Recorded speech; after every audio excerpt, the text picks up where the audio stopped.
सम्भूतिं च विनाशं च यस्तद्वेदो भयं सः विनाशेन मृत्युं तीर्त्वा सम्भूत्यामृतमश्नुते सम्भूत्यामृतमश्नुते सम्भूत्यामृतमश्नुते।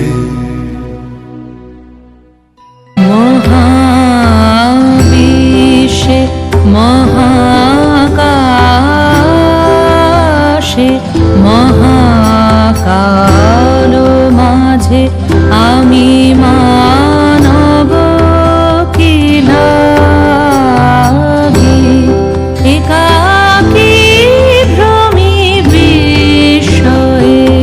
महावेशे महाकाशे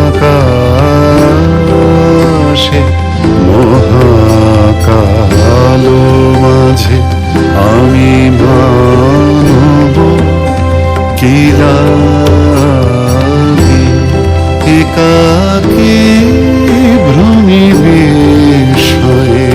মানুষের সত্তার দুটি ভাব, একটি জন্ম, অন্যটি অজন্ম। জন্মের মধ্যে দিয়ে যাত্রা করে ক্রমশ সেই গতি থেকে মুক্ত হয়ে মানুষ এক নিষ্ক্রিয় শান্ত অবস্থায় পৌঁছয়। প্রকৃতির যে প্রেরণায় মানুষ দেহ ধারণ করে তা নিঃশেষ হলে সে মুক্ত হয়ে যায়। প্রকৃতি ও ঈশ্বর আলাদা নয়, প্রকৃতি ঈশ্বরেরই শক্তি। এই অভিন্নতার উপলব্ধি সত্য